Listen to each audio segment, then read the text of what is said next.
on this edition of the Self-Publishing Show. The writing it's my happy place. It's what I absolutely love. If you took it away from me and said you could never write another book, I would just feel devastated. I feel like it's what I'm supposed to be doing. Publishing is changing. No more gatekeepers, no more barriers, no one standing between you and your readers. Do you want to make a living from your writing? Join indie bestseller Mark Dawson and first-time author James Blatch as they shine a light on the secrets of self-publishing success. This is the Self-Publishing Show. There's never been a better time to be a writer. Hello and welcome to the Self-Publishing Show with me, James Blatch. And me, Mark Dawson. If you're watching on YouTube, look, I've got my Christmas jumper. Yeah, I noticed. Christmas Very nice. jumper on, my Christmas beard. It's all going. It's beginning to look a lot like Christmas. Humbug. Oh, no, you like a bit of Christmas. I imagine Yeah. It's very lovely in your Victorian or Edwardian, Georgian vicarage. Yes, we went to pick out our tree yesterday, so we went on a tractor ride into the farmer's field and picked what we wanted. He then chops it down, delivers it. What's wrong with it? We've had our tree since November. We've got an artificial tree up in the kind of one of the rooms, and we've got the big tree comes tomorrow, Terry tree. A lot of people listen to the podcast 6 months after it's gone out. People listen to this in July. Well, I hope they had a happy Christmas. Yes. Tell us about the future. Is it COVID-free? Good. Excellent. Well, I'm pleased that Christmas is coming, and the podcast will be released on Christmas Day next week. So that will be a book club episode. Always some of our favorite episodes. Brilliant interviews to listen to next week. Well, we've got a great interview today, we should say as well. Really exciting one, actually, coming up in just a moment. Before we do anything else, I would like to welcome two new Patreon supporters. We have Patrick Bryan from FL USA, Florida, USA, and Amelia Adler. Thank you very much indeed. So they went to patreon.com/self-publishing show, and they pledged a minimum of $1 an episode, very cheap, for which they get access to the SPF University live training and all sorts of other things. You can see how those are arranged. In fact, I will remind myself of exactly what the offer is and perhaps even sweeten it a little bit because it probably needs a little review. But it's very welcome because it keeps us going on this podcast week in, week out. Thank you very much indeed, Patrick and Amelia. And of course, you get a shout out on the Self-Publishing Show. We say happy Christmas to them. Although a proper happy Christmas we'll reserve till next week, the actual 25th. Mark, I know you've had life's been intervening with you a little bit, so you probably haven't done a lot of publishing / writing in the last week or so, but you have seen your children's book go into its second and third week, I guess, into the wild. How's that going? Yeah, it's going well, actually. A few things have been going on. I mean, I have been very, very busy with family stuff, so it's been, I haven't done any writing really for about a week, so that's one of those things. But yeah, the kids' book's doing quite well. Nothing amazing, selling 20, 25 copies a day, which is fine. We will kind of amp that up as we get to the full print run next year, the first half of next year. But quite exciting is the cleaner. The paperback of the cleaner has come out now, the Welbeck edition, and it's been great. So we've had I think about 25,000 copies have been bought by the supermarkets and by Smiths. So Smiths is a chain of, I suppose, stationers and booksellers in the UK. And for the first time, I think ever, I mean, when the hardback came out, obviously I saw plenty of copies in stores, but sometimes I would have to look a little bit to find them. But this time, it's everywhere. It's been great. I was in Southwold, where the kids' book is set over the weekend, and in a small WH Smith's, very small one, I found a copy there, which was great. And then Tesco's and Asda had loads and loads of copies. And from what I understand from the publisher, it sold really well in the first day of full trading, sold 500 copies, something along those lines. So really encouraging as they've really done a great job again and got the book out there. So we'll be interested to see how many that sells as we get the run up to Christmas. What number is the cleaner in the series? Number 1. That is number 1. Number 1, yeah. What was released last time then? The cleaner in hardback. So we have a hardback release. That's the way publishing typically works. You have a hardback release, then you have a paperback release 6 months later. So we had the hardback, sold I think about 20,000 copies of the hardback around the world. And then the paperback comes out now, and that's the one that typically will sell more copies because it's this cheaper. Is the paperback. Okay, yeah, good. Yeah. Well, I had lunch today with an old BBC colleague, and he was telling me he's just finished reading the Lee Child books and was looking for recommendations, and he really enjoyed Lee Child. So I think he might be getting a little Christmas present from me. I might nip to W.H. Smith in Huntingdon tomorrow, and I'll take a picture if I see something. Should be there. Touch wood.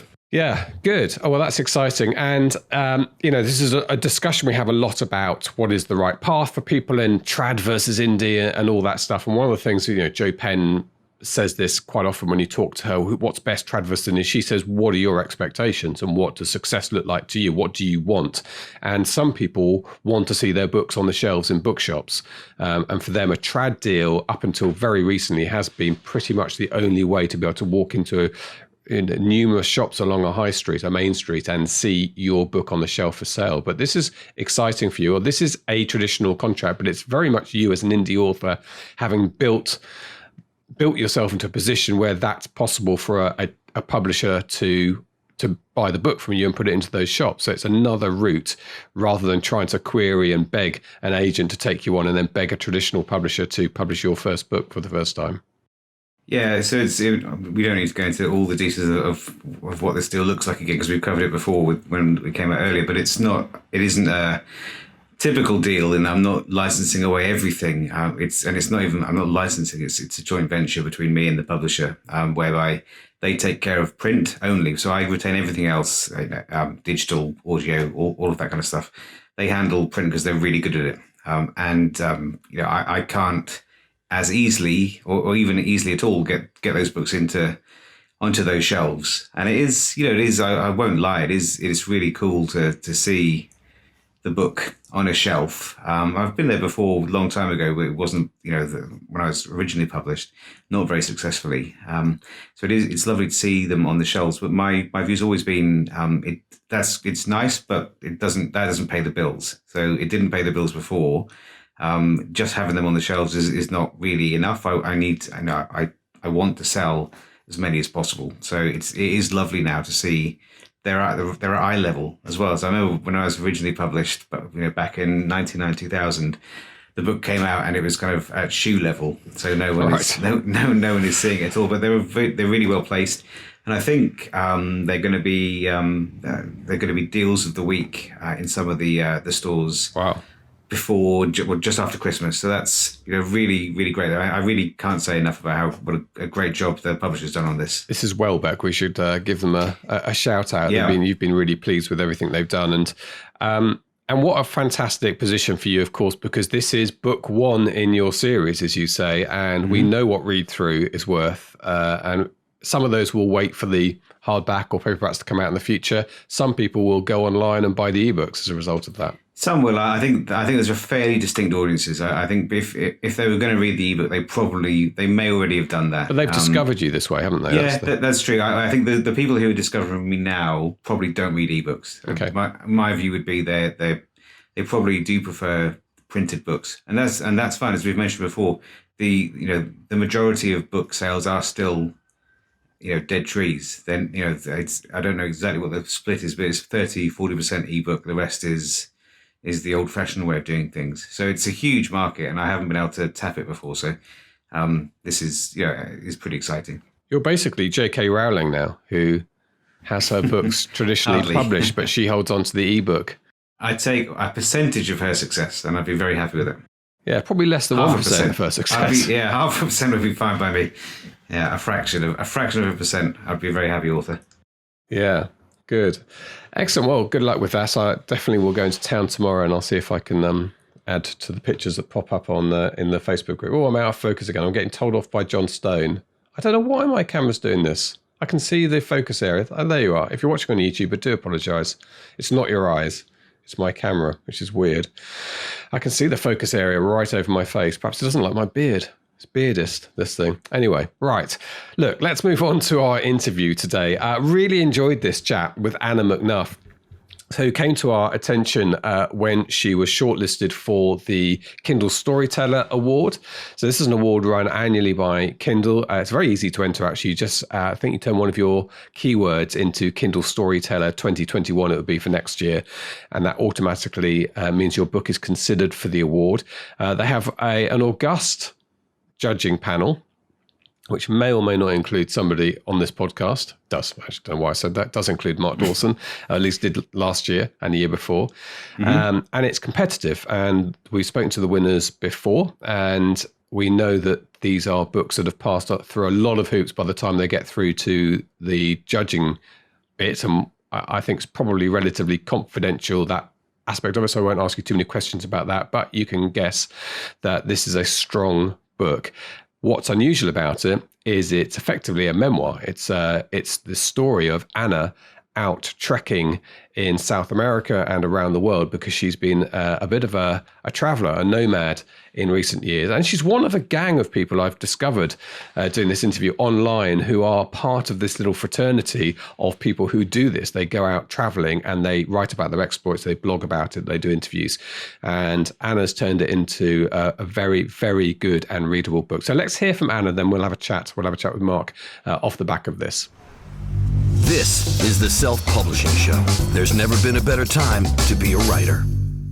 Okay, Anna McNuff, I literally just asked you where you are, and I notice you're sitting in front of a map of the world. It doesn't really matter where you are now, does it? What matters is where you've been and where you're going, which is kind of what this interview is all about. Absolutely. And I could be anywhere in the world where I'm sat in front of the map of the world, which is why I love it. Yeah, it's a lovely map of the world as well. Yeah. Okay, well, you are a traveller and a writer, and we should say right at the outset, the winner of the Kindle Storyteller Award 2020, which is fantastic. Congratulations on that. Thanks. And we think, between us, that the first time a non-fiction book has won that award. So that's a really special thing for you. I believe so. It's a very special thing. And an absolute shock. Like I said, I thought I wasn't in with the chance because I'd only seen fiction books win it before. So completely bowled over by it. Well, that's well deserved. And it's not your first book that's based on your travels. So I think to set the scene, you should perhaps tell us a little bit about how you became this traveller and adventurer. I think it's probably the right word. Where did that all start for you? Yeah, an adventurer is one of those jobs when people say, what do you do? I say I'm an adventurer, but I think it's a made up job. But I did have, for a long time, I had a corporate job. And then I think I was 28 when I decided that I just felt like I needed a bit of something different in my life. And so I bought a giant pink bicycle. I took a sabbatical from my marketing job and I went and cycled it 11,000 miles through every state of America. And that was the start of what I thought was just scratching an adventure itch, but turned out to be life in a whole new direction. I started writing again for the first time in 10 years, and everything just rolled on from there, basically.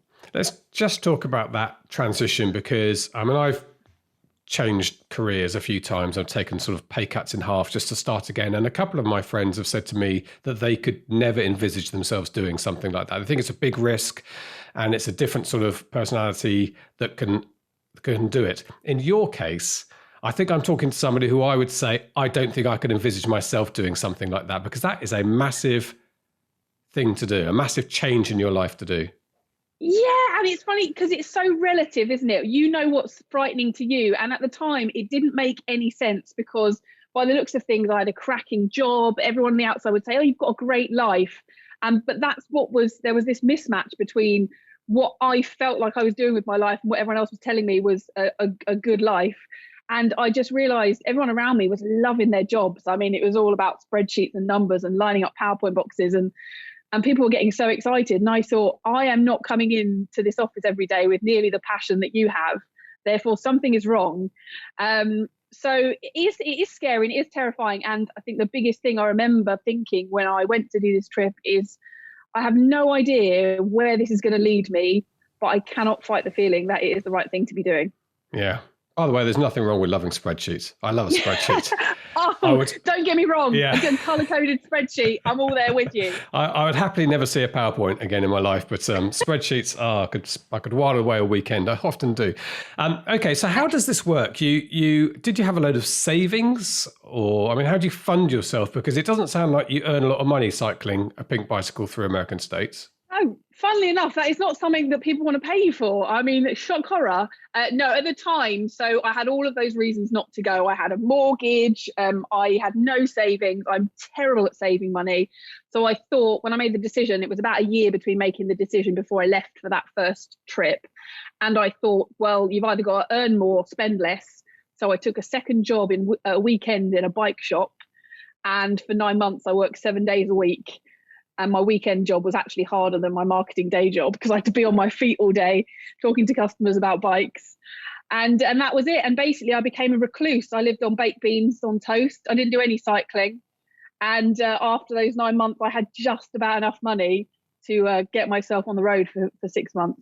And then tell us about this trip. So I mean, did you take your pink bike from the UK, or did you pick up your pink bike in America? Absolutely. I felt like, because I was going on my own, I feel like I need a companion. I needed to bond with this bike. So I called her Boudica, which I thought was a really strong warrior name.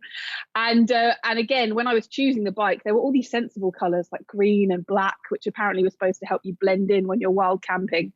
But I went for the pink one and took her with me. And it was 11,000 miles. I started in Alaska, did a bit of a ride there, then did the lower 48 states, and then flew to Hawaii and cycled up a volcano with my dad. Wow. That was how I finished. Yeah. Wow. Sounds absolutely fantastic. And you had panniers with camping stuff on there, or where did you stay at night? Yeah, because this blew my mind. And I think it's why I hadn't done it sooner, is I didn't realise that you could travel in that way. You put everything you need on your bike, you hook it onto racks at the back and the front, and you just pedal, and then you find somewhere to sleep each night. Normally a campground, or if it's safe, a bit of wild camping. And it's just amazing to know that you can just cycle until you're tired and you want to pitch up your little pop-up palace, as I call it, and crawl in and make some super noodles. And heaven's a place on earth at that moment. Wow, sounds absolutely amazing. And I imagine tough as well. Did you find the transition from turning up to your busy bike shop and your office? I think you worked at Sky TV, so a big TV company in the UK. And suddenly your nights are you and a campfire, I guess? Well, no, do you know what, James? I actually discovered my introvert. I had always really wondered why. When I was in the office, I used to always, even though I was fit and athletic, I would take the lift up the 2 floors and everyone would say, why don't you get the stairs?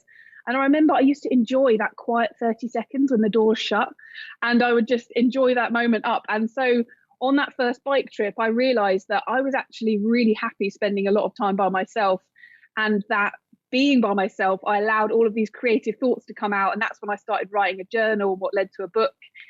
And so, yeah, I actually used that trip to discover that I quite like spending time on my own more than I'd realized. So that was pretty cool. Wow. And there was presumably another side of you, which meant you met people, and I mean, you couldn't just be introverted the whole time. You must have had some relationships. No, I actually had to hide whenever I went to a gas station to get to fill up on fuel for my body, not fuel for my bike. I would actually have to hide because you're a British girl on a pink bike. I'm 5'10", and I had blonde hair at the time. I've got pink hair now, but I mean, I could. There was so much attention on me. People couldn't believe I was cycling. They were saying things to me like, "You do know we have cars, don't you?" I said, "Yeah, I know. I'm choosing this." Yeah. So, and I met so many people, and I was using. There's a hosting network, which is a bit like couch surfing for cyclists, and I was using that a lot. And so I was meeting loads of local people. I wasn't I hardly stayed in any hotels. It was either camping or staying with fellow cyclists who were willing to take in a smelly British girl on a bike. And did it change your perspective on things? Massively. It really did. I mean, I'm not a big watcher of the news. I take it in little shot glasses. And I think what it showed me is that the people generally in this world, we are a kind and generous race. And I couldn't believe how warm and welcoming everyone was to, I guess I must have seemed pretty vulnerable, a girl on my own on a bike. And everyone just wanted to look after me. They wanted to make sure I was fed. They wanted to make sure I had somewhere to stay that night. And I just thought all these people that I'd never met before, and everyone was so kind and welcoming. And they also wanted to show their country off to me, which I thought was pretty cool. So it changed my perspective in that my reality shifted. Basically, the reality of the world as I know it wasn't based on what I necessarily saw in the media. I actually got to see it firsthand. I thought, this is cool. This is the world I want to live in. I like it. That's really uplifting to hear, especially this year. And America's been so divided. over big things at BLM and then the elections. But when you're on the ground in America, going from house to house, we do a bit of that as well on our travels. Does feel different. Doesn't feel like everyone's at each other's throats most of the time, does it? No. And that was the thing. The only thing I knew of America at first when I was going to go and travel there, I dismissed it because I thought, well, I know what America's like. You know, you've got New York, you've got Californian Ocean and Arnold Schwarzenegger, all of that, and Hollywood. And then I thought, but hang on, there's a lot of country in between the two things and what goes on there. And that is where you find the real America, you know, in those tiny towns. And I just think it's a fascinating country. I know you have so many Americans on this show, but just the diversity of it, there's like 10 countries in one. It is. I agree with all of that. So this was the beginning of the new you. You walked out of your job, had your savings, and then at the end of that year, presumably out of money and thinking, what are you going to do? Absolutely. Of course, you know, I followed the idea of, I don't know where this is going, but I'm just going to follow this dream, this idea. And then I came back completely stone cold broke. Thankfully, when I'd gone to hand in my notice at work, they'd actually offered me a sabbatical. So I was able to come back to a job, but I didn't last very long. I think it was a few months before I then decided I haven't got this out of my system. This is something that I actually want to be doing with my life. Again, I've got no idea how I'm going to make a living from it or whether I want to. And it's then that started a 6-year journey of doing little pieces of contracting, what I call survival work, to save up the money, to go on a new adventure, to experience that adventure, then to write books and to give talks about that adventure, earn the money back and repeat. And it was, basically 6 years of that before I could actually make a living from it, which is what I do now, which is pretty mad, to be honest. So you've got to the point now where your income is no longer going off and contracting and doing whatever, I think, marketing you did before. Your income is now derived from a product of the traveling, the adventuring. Yeah, so it's 3 things. It's like a jigsaw career. You know, I put one piece in place and then think, oh, that works. Let's find something else. And it's basically books, talks or keynote talks, and then a bit of brand work, which is kind of, you know, working with brands to be an ambassador for them. So those are the 3 sources of income I have, and I'm split pretty evenly between the 3 of them in any given year. Yeah, let's just talk about those. We often talk about non-fiction authors having this sort of streams of income. It's not quite as straightforward, where fiction authors just focus really on selling the books. So the brand stuff, I guess, is perhaps some free rooms and things like that. Is that, or how do you even begin a relationship with an organisation that might want some publicity? Well, I think the first thing that I learned is you've got to do the work. You've got to do the work first before you start getting paid for it. So you have, you know, in my industry, that is, you've got to go on the adventures. You've got to build up the stories. You've got to start to be seen at those events. And then the brands start to notice you. And then you've built up enough of an audience, I guess, that will listen to what you have to say. And then the brands become interested, rather than trying to get, I've never gone for the trying to get brands to pay for things off the bat. So I always self-fund my expeditions, because I think, well, if when I'm 80 and when I look back, I just want to do what I wanted to do. You know, I don't want to have to pander to anyone else. Sure. So yeah, I guess the thing is it's that little cycle, and it just takes ages and gradually builds up. And then I've made so many mistakes over the years working with brands that doesn't quite fit and makes me feel a bit uncomfortable. And now I really am in such a cool position where I will only work with a brand if I'd buy their products anyway. So it's a bonus, because then I get the stuff for free, and then there's a sort of media partnership there. So that means that I can sleep at night, because I feel like I'm promoting good stuff to the people that follow me and actually giving them recommendations, and I can make a living as well.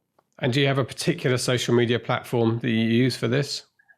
I do love a bit of the gram, I have to say. Love a bit of Instagram. I used to be predominantly Facebook, but I mean, Instagram's just taken off in the last few years. And I think if you do want to make any kind of income with brands, it has to be on Instagram. And it suits me as well. I like pictures, and I love Instagram stories because they don't take too much thought. It's just a bit of fun and posting it up, and you don't need to take yourself too seriously. So I'm a big fan of that. You better tell us where you are on Instagram. People will be looking you up as you speak now. Yeah. Oh, I'm at Anna McNuff, McNuff. I'm the only one in the world, so I'm really easy to find. And the second stream you talked about was public speaking. Is that schools or conferences or? A mix. And I know you had Mandy on, who was talking a lot. She gave a massive insight into what the speaking world is like. So it's a lot of, it's corporates, but it's like festivals as well, you know, national trust festivals or other outdoorsy festivals in the UK, and then schools as well. It's sort of a mix of those. And I really enjoy the speaking, and I also find it helps me write books, because if I hone a talk and I see the reaction you get from the audience, then that helps me realise that needs to go in a book perhaps, or if it doesn't get any reaction at all, then it needs to be ditched. Testing material on That's it. That's exactly what comedians do, isn't it? And in fact, I used to go to those little warm-up gigs where quite big comedians have tiny audiences, and you'd see them making notes on whether there was stony silence or laughter. And I guess that's quite an advantage. I think you mentioned Mandy Hickson. I think she has the same experience when she gives talks. It works out, oh, well, that actually works quite well. And you can't always guess that, can you? You can't always second guess what's going to go down well with an audience. No, and it's like anything. It's like writing the first draft of a book. I mean, I know there are people out there that the words just come onto the page and they're pure magic. But in my world, it's an absolute mess when you start. And it's the same with talks. You start and it's clunky. It doesn't flow. It's not getting the reaction you want. So I test it out with, smaller audiences. And then as time goes on, you refine it. And then eventually you've got something that you can just do with your eyes shut, and it works, and you can have fun. And where do you get those bookings from? Mixture. I mean, it's a lot of word of mouth for me, and I think that is thanks to the again, how self-publishing is this whole world.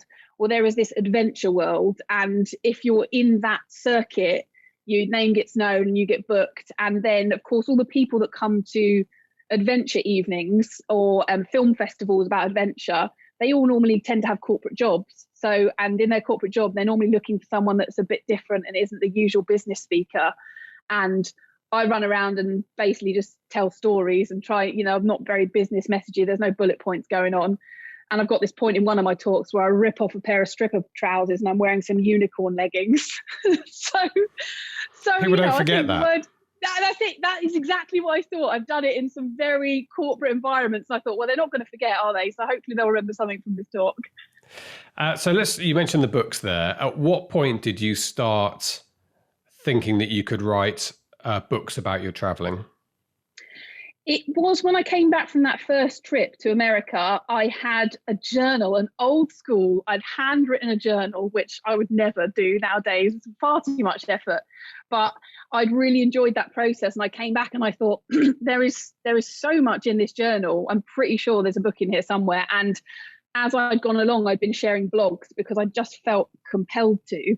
And that's when, blogging was the thing rather than social media. And people seemed to be enjoying the blogs. And I thought, well, this is great. So, even if there's a few people that will buy the book, then that's fantastic. And it actually was another, I think, 3 years before I brought a book out.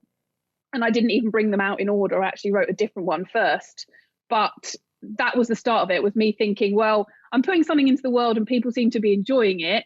And it comes naturally to me because I'm excited and I want to share these stories. And I feel like I'm taking people on this adventure with me.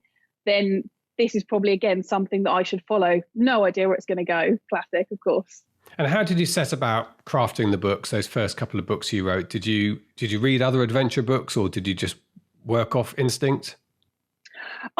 That's a good question, isn't it? Because I listen carefully when people talk about whether they read books in their genre or not. And I have a few authors that I really like, but I can sometimes find it quite distracting. And if I don't know about you, but sometimes when I read a book, if the next day I start thinking in the way the book's written, and it really affects in my own writing, so I have to be quite careful. But I'd read a couple of books in the adventure genre and non-fiction travel stuff, and I think I'd read enough to say, oh, okay, I see how this is done now. And but then I just went for it. I didn't have a huge amount of experience or a formula. I just thought, I'll write down what the stories are that I would tell my friends down the pub that I think are entertaining or exciting or shocking, stick them down in a manuscript and then pull it together and see what happens. So which one did you launch first? I know you said you wrote one, wrote a second. Yeah, launched. Yeah, it was, I launched a book about running the length of New Zealand, which was actually the second trip I did. That one's called The Pants of Perspective. And that was because even though the bike trip had been amazing, it was an awful lot of fun, which is great. But the New Zealand one was fun, but there was also this just grueling hardship in it because I had so much self-doubt. I was trying to run 2,000 miles on a trail in New Zealand by myself, going over all these mountains. I mean, I grew up in Kingston upon Thames in London. I could basically navigate across a national park and that's it. And so it was such a coming of age journey, and there were so many points that felt so raw, and I just wanted to share that with people. And so that is the book that ended up coming out first. Just tell us about that. I mean, running what, every day for? Yeah, for about, I think it was just under 6 months. I'd normally have one day off a week. But again, it was just a case of I had a plan. And when I did the plan for this run, I thought, well, I'm going to run in time with the working week. So I'm just going to run for 5 days and take 2 days off. But that doesn't work when you arrive at a mountain hut in the middle of nowhere, in the middle of New Zealand bush, and you've got nothing to do, and except I have my Kindle with me. And I thought, well, I'll just have to run until I get to the next place. And then when I was in towns, I would take a day off. So yeah, it was pretty much running for 6 days and then taking 1 day off and just going as fast as I could. But as in, I wasn't worried about speed. It was just, you've got sunrise until sundown to make it from this hut to that hut over that mountain. Off you go. You've got everything on your back and some noodles at the end of the day. Wow. And that was it. Yeah. I'm like a bag of potatoes running 5K and I come back out of puff. The idea of running relentlessly every day, that's incredible. And presumably, as you say, on your back, you've got what you're going to be sleeping in that night, and a tent, or no? Would you run with a tent? Yeah, no, that's not something I do again, James. I'll be honest with you. I ran with what I thought it was a 7.5 kilo backpack because I weighed it before I left. But then I did the classic thing of throwing a few extra things in there. And, then you go to Boots at the airport and you have a panic because you think you need all the stuff in Boots in the pharmacy shop. And so actually I discovered halfway through the trip, I hadn't weighed my backpack, but it was about 14 kilos on my back. And then when I had 7 days worth of food in that bag, if there were 7 days between towns, it was about 20 kilos. So it was proper Navy SEAL job at times. And it really did. And it did slow me down. It pushed me. But I did have that freedom, because I wasn't bound to any roads or paved surfaces. I could actually just go for it with everything on my back. And it did change the journey, and it made it really, really special, but also hard, which is great content for a book, isn't it? Well, the good news is you can also join the SAS now because you probably qualified. Absolutely. I couldn't do with the sleep deprivation, though. I really like my sleep. Yeah. So I think I'd be thrown out of the SAS. That's incredible. And so that was your first book, The Pants of Perspective. I should say in the UK, pants, I did notice pants is starting to we're starting to have the US version of pants. So what was I watching today? I was watching a golf video and the guy said, I'm wearing my blue pants today. It's from Yorkshire. And I think that's what I expect my 16-year-old daughter to say pants, but pants in the UK is underpants, right? So that's the kind of jokey title of that. Although it is pants in the sense that they are a pair of leggings, but leggings of perspective just doesn't work as a book title. So I just borrowed the American term and went, well, these are my pants. These are my unicorn pants. And how did you publish and market that? I mean, I'd love to tell you that I had a very highly strategic launch plan, but it was a case of absolutely fumbling my way through it. And actually I tried to get it done with a publisher. Originally I went on this little journey because I thought that's what you had to do before I found out about independent publishing. And I tried for a while with that, and then I decided, you know what, this isn't working. And I just thought, right, I'd started listening to Joanna Penn and podcasts like that. And I came to your podcast later, of course, and I love it. Thank you. and I thought, oh my gosh, you mean I don't have to wait for permission to put this book into the world? Right, let's do it. And it just all started from there. So I think at launch, I just had a party. I invited all the people that followed me on through my adventures and said, I've launched this book, here we go. We had some beer and pizza. And I just shouted about it as much as possible on my social media channels, and it started to tick up and go pretty well, actually. And then it got into the running community, and it was really popular in the running community. So then there became this whole other world for it that I hadn't really thought about beyond adventure. So made some money? Yeah, absolutely. Yeah, it did really well. But I think that it's the classic thing, isn't it? That when you do that first book, you think you build up to this publication day, and then you sit there and you put it up live, and then everything happens so slowly and nothing really happens. And then you think, oh, actually, now I have to market this book and it's going to take a long time. And I did make money. I made a decent profit. I mean, I think what I must have made in the first year, I probably made about $7,000 off it. And then as time went on and I wrote some other books and I learned a bit more about marketing and I got a bit more savvy about it, then things started to build up. But classic thing is, I've realised that the more books you have, the easier it is to make a living from your writing. Yeah. But I write slow. I write really slow, so I struggle with that one. Yeah. Yeah. I also. Oh yeah. Let's not go there. But a very important part of your financial independence, I guess, is the books income, is it now? Massively. And it is actually, of the three things, I really enjoy all three things. And I think, whether you're the kind of person that enjoys having a sort of a smorgasbord career, but the writing it's my happy place. It's what I absolutely love. If you took it away from me and said you can never write another book, I would just feel devastated. I feel like it's what I'm supposed to be doing. My happy place is between my brain and my fingertips, and a cup of coffee, and I'm away. So I'm basically trying to shift the balance to make more and more from my books as the years go on, so that I can sit in my shed office and just be merry and think of adventures. Yeah, well, that sounds idyllic. So let's talk about Llama Drama then. This is the book that caught the judge's attention of the Kindle Storyteller Award, and this was a South American journey. Back on the pink bike? Yeah, no, I actually got a different bike for this one for sort of very boring technical reasons that Boudica couldn't really cope with the terrain that we were going to be facing in the Andes. And yeah, it was a journey with, I took a friend this time, and we spent 6 months cycling from La Paz in Bolivia all the way down to the southern tip of South America. So it's sort of about 2/3 of the South American section. And we decided, rather than take the straightest route, we would go up as many mountain passes as we possibly could on our bikes in 6 months. Wow. And there's some pretty steep mountain passes in that part of the world.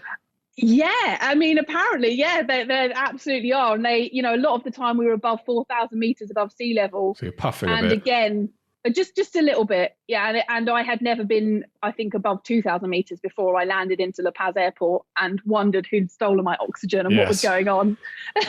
Nothing like a baptism by fire. Yeah, fantastic. Also, I've got to ask a question about security, because it sounds both the American holiday in the wilderness by yourself and this holiday, even though there's two of you, how much thought did you put into safety and planning for that? Yeah, that's a really good question, because that is a fear that a lot of people have that I think stops them from traveling. And I will be completely honest in that I had that fear as well. And even though it had been a little bit calmed by the America trip and the New Zealand trip I'd done by myself, before we went on this journey, my friend Faye and I, we said, right, what are your top 3 fears? Let's lay them out. Let's get them out in the open. Let's put them down a page in black and white, and then they seem less scary. And one of our fears still was, what if we get, mugged or held at gunpoint or something? Because, of course, we spend a lot of time watching Netflix and Narcos and all of that stuff. And you think, oh, my gosh, South America. That's exactly what it's like every day in every place you go to, yes. Exactly, which is, it's crazy, isn't it?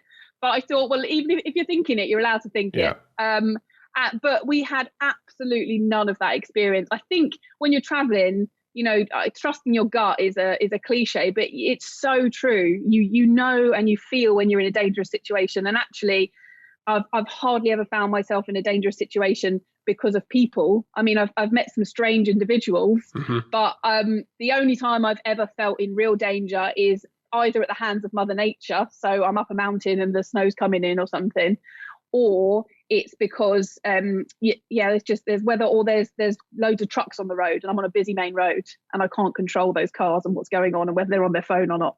So never at the hands of people. But I think that's a real fear, and one you shouldn't ignore. I think you need to address it, but also know that once you get out there, people are lovely. I mean, they just want to look after you and feed you. It's great. Yeah, again. In fact, there was that series in the UK. They've done 2 seasons of it, haven't they? And the second one was in South America. I'm struggling to think of the name of it, but I have watched... Is that the Charlie Borman one? No, not that one, actually. The one where individuals compete. They're not allowed to fly.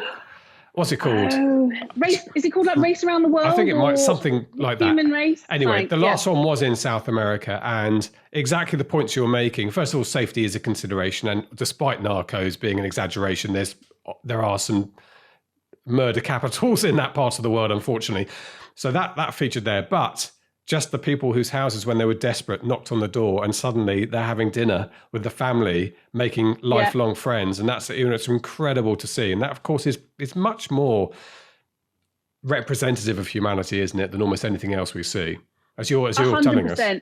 Yeah, I genuinely believe that. I genuinely believe we're out to look after one another. And I think because a lot of us live in cities, we base living in a city on what the whole rest of the world is like, and actually there are vast expanses of nothingness. Yeah. And those people are so excited to see you because they don't have many visitors come by, and they will absolutely look after you and take you in, just like the travellers of old. You'd rock up at the inn and someone would give you a tankard of mead or something. Again, that difference between the cities and the urban and the rural areas, which you noticed in America, is obviously quite a stark thing, isn't it? And it feels like that's becoming even more pronounced as time goes on. The culture, lifestyle in the urban area is very different from the countryside. Yeah, absolutely. I think it's a completely different mindset, because if you're living in a city, if you thought, what would you do if someone knocked on your door now and said, "Oh, I've bust my bike, can I spend the night with you?" You'd probably look at them and think, "Are you for real?" But then, of course, if you're in the middle of nowhere and they've cycled from the middle of nowhere and they knock on your door, of course they're in trouble and need your help. Yeah, very good point. Okay, so the book, get back to the book. Yes, Llama Drama, again, is a kind of semi-journal, semi-funny stories. Yes, I've been bowled over by the feedback. Everyone seems to say it's hilarious and makes them laugh, which is great because it makes me laugh while I'm writing it. But you never know whether it's just your sense of humour in your head. But I think because I really enjoyed writing this one because it was different to the other books, because there were two characters, and sometimes I feel like I am writing fiction even though I've been through it, because I'm trying to pick out the best stories. And Faye, who went with me, she's got a cracking sense of humour. So some of the conversations we'd have, they just had me in fits of giggles. And I think at my darkest moment at the top of the mountain pass, when I was melting into tears and struggling with the altitude, she just cracked open a bag of cheesy poofs and offered me 120 calories worth of cheesy poofs. And then everything was right in the world. It's just stuff like that. Sometimes that's all it takes. That's all you need, just a bag of cheesy poofs. How was it, by the way, travelling with somebody else? Quite a departure from your previous experiences. Yeah, it's a massive departure. And I think that's one of the reasons I found the book probably more challenging to write than the other ones, because when you're on your own in the middle of nowhere and you're exhausted and you're sleep deprived and you're tired and you've got to keep going, you can throw an absolute hissy and swear and shout and scream, and it doesn't affect anyone else. And then suddenly I was thrown together with she was a very good friend, but you spend 6 months and 24 hours a day in someone's company. And I want you to imagine doing that with someone in your life. There are, of course, times when you absolutely just, you want to wring their neck and they want to do the same to you. And so when I wrote the book, I thought, I don't want to write this book as if it was just all sunshine and roses and rainbows and lollipops. And we have the best time, because we had the most amazing experience, but that doesn't necessarily mean that there weren't really difficult conversations we had to have, and there wasn't a lot of honesty, and there weren't arguments. So I was trying to find a way to put those in the book and be honest about the journey, warts and all, and make sure that Faye was comfortable with it as well. So that was a nerve-wracking moment when she read the draft. Interesting. Again, I wish I could remember the name of this program, but I did. It's easy when you've got this helicopter view watching these people. They were related, but traveling together, sometimes husband, wife, some mother, daughter, mother, son, and so on. But sometimes people were just in a bad mood. They were tired. They just wanted to be grumpy. And the successful relationship was where the other person understood that and allowed them to be grumpy. And the unsuccessful relationship was the other person was trying to fix them. And, that is exactly it. Yeah. I think there's a section in the book where I said it is, because I had one of those days where I was just miserable and I was being really unreasonable. And when you catch sight of yourself and you think, I don't like myself as a human being at the moment, but I can't get myself out of it just yet. And I remember just realizing that what a wonderful friend Faye was, because she held that space for me. She just let me ping around being miserable and grumpy, and was when I wanted to return to being a decent human being, she was just there ready to chat. Yeah, it's definitely a lesson for relationships in there somewhere. It is, isn't it? So Llama Drama released, and again, marketing-wise, had you changed your methodology from the early books? Yeah, a fair bit more planned, definitely. So I had a bit more notice in launching the book, and I've done things like send the book out to, I guess, influencers, so people who were going to share the book and talk about it as well, because that's one thing I realised is there's only so many times you can tell your own audience that something is out and please buy it, but actually I needed other people's audiences to help me. And there's quite a nice community in that sense of, I know a lot of people that go on adventures and write books, so whenever a book comes out, we send the other person the book and sort of amplify our audience in that way. So there was a bit more planning. I started playing around with ads actually in the last few years because I did your ads course, which is fantastic, of course. I've enjoyed the recent update. I actually, a few years ago, I had a fight with my boyfriend in a car as we were going across Canada because I'd spent the money on the course. Oh. And at this point, I hadn't told him, and then I just done it because I just felt like I needed to do it, but it didn't make sense at the time because I only had one book out then. And it was so funny, and we talked it around, and now he just says, God, that is the best money you've ever spent, isn't it? I said, yeah, it is actually. You should never have joint accounts, just No, that's it, exactly. So I was a bit more strategic this time. I'd love to be, but that said, I am not one of these people that starts planning my launch, 6 months out. Life just gets in the way. I just sort of tumble towards it, and I try and make the most of it. And then I think, right, well, for me, like I said, the biggest challenge is to keep writing the books because I write them slowly. So I just think actually the marketing will probably come into more benefit when I've got more products to sell. So. And what's next? I've got so many books. Well, I've got so many books in my head that I need to write, and I'm working on a couple of them at the moment, adventure books, and then I'm going to do a kids book series, which it will be basically fictional versions of my own adventures, but with a female protagonist. Brilliant. Who's like a female Indiana Jones. She's going to be awesome. I mean, you've had a children's book. Just on that note, you've had a children's book traditionally published. Is that right? I have, yes. Yeah, I've had a children's book traditionally published, which is like a reference book, 100 adventure ideas. Okay. So it's been interesting as well to compare the two processes. So, and I'm still, because that came out at the start of lockdown in the UK, which was a great time to launch the book. So that's still in, relatively early stages. So I'm enjoying watching that unfold. But yeah, lots more books, and I'm 8 months pregnant now, so I am having a small Christmas elf very soon, and that will be a whole new adventure and hopefully some content for new books.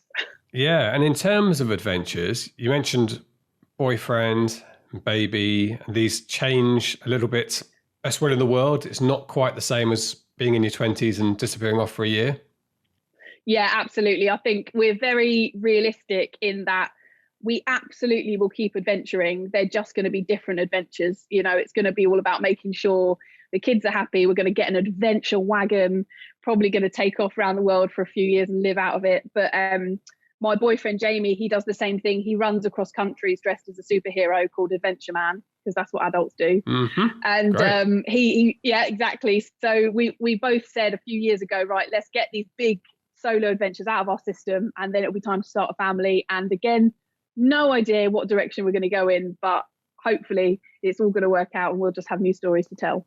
Yeah, fantastic. It's a whirlwind talking to you, Anna. It's like a hurricane blowing a gale of adventure, which is amazing. I can sort of feed off your energy a bit. So we better tell people where they can find you. I think you do have your own domain, do you not? I do, yes, I am. If you put into Google or a search engine Anna McNuff, I will pop up because I'm the only Anna McNuff in the world. Like I said, I'm on all the social media platforms, and that's the best way to find me.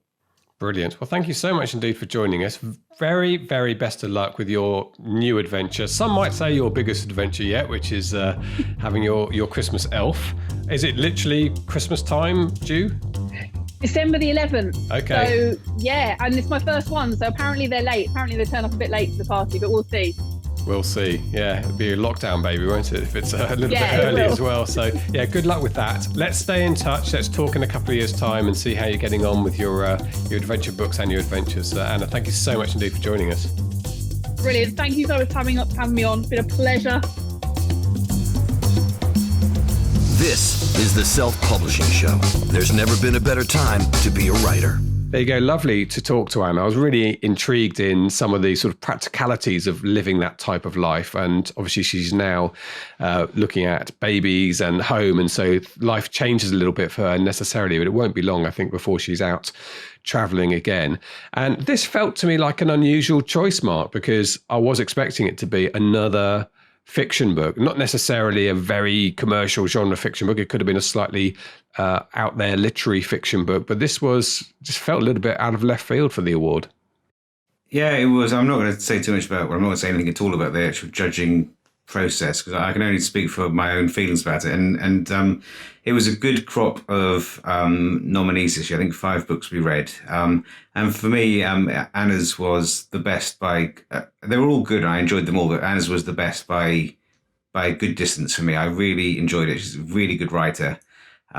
She's she can really write. She's got a lovely turn of phrase.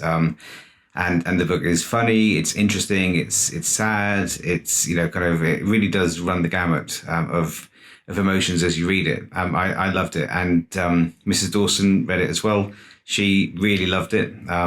She may or may not have been badgering me to make sure that Anna was well represented when we started doing the judging, but I'd already decided by that stage that it was my favourite too. So it was lovely to see that book come out on top. And then it was a bit funny this year because normally the actual presentation is live. So we had last year's winner, so not Anna, but before was Ian Sainsbury, and that was fun to be able to watch his face and his wife's face as he discovered that he was £25,000 richer, and his publishing life was going to change a little bit. That was amazing, and this was very different because it was all virtual with Claudia Winkleman as the presenter in a studio in London. I think with Darren Hardy was hovering around in the background, and they had cardboard cutouts of the authors and big standouts of their books.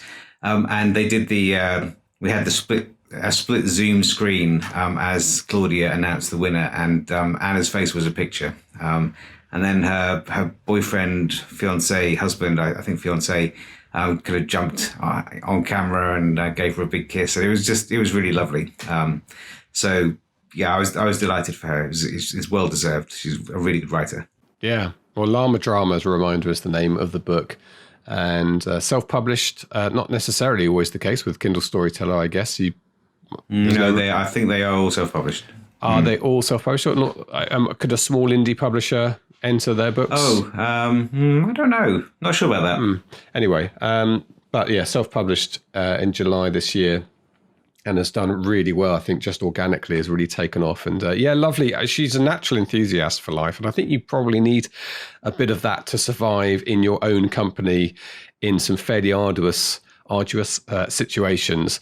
So that probably goes hand in hand, but really. And you've got to have a good friend to go with you, because she didn't travel on her own. She was with a friend. I was thinking, there's no way I'd go to South America with you, James. So, No, well, I remember reading Ranulph Fiennes' book about traveling to the Arctic, and he said there were reasonable periods of time where he trekked behind his friend plotting his death. Think about eating him, probably. Yeah, or eating him. I think when you travel with somebody, even if you are really good friends, I think Anna said this actually as well, there are moments when you really do fall out. But I think knowing that's probably the key, is understanding when to give somebody space and allow them to be angry and grumpy and shout at you for a bit. But there you go. That was part of what we talked about in the interview, which is a wide-ranging and really enjoyable interview. So well done to Anna. Fantastic for you. And the Kindle Storyteller Award, which will no doubt be running again next year. Now, I can't see the updated rules for 2021. Maybe they're not published yet, but last year, your book had to be published between the 1st of May and the 31st of August. And you had to put that keyword in Kindle Storyteller 2021. So keep an eye on Kindle Storyteller at Amazon. And this is the .co.uk store that we're specifically talking about. Do they run an equivalent at .com? No, I don't think they do, but I think you don't have to be a UK author to publish. I think anyone can enter. I think, again, just check the small print. In your contract. Yeah, £20,000 first prize, $25,000. Very nice indeed. Well done, Anna. Good. Right, that's it. I'm going to let you go off and sleep and recover from a fairly arduous week of your own in the last 7 days. We will be back next week on Christmas Day. We expect you all to get up an hour earlier on Christmas Day before the children. So if you've got young children, that's at 3 a.m. And make sure that you've listened to the podcast before the day gets going, because we require that of our listeners, do we not? I suppose we do, yes. No, I'm not sure. Well, you can, yes, you at least tell us that you've done that, and we'll be pleased with that. That's all we can ask for. We'll do some spot checks just with maybe 10% of the audience to make sure that has actually happened. James will be coming down your chimney. Sounds like a terrible euphemism. Right, thank you very much indeed. All that remains for me to say is it is a goodbye from him. and a goodbye from me. Goodbye. Get show notes, the podcast archive, and free resources to boost your writing career at selfpublishingshow.com. Join our thriving Facebook group at selfpublishingshow.com/Facebook. Support the show at patreon.com/selfpublishingshow. And join us next week for more help and inspiration so that you can make your mark as a successful indie author. Publishing is changing, so get your words into the world and join the revolution with The Self-Publishing Show.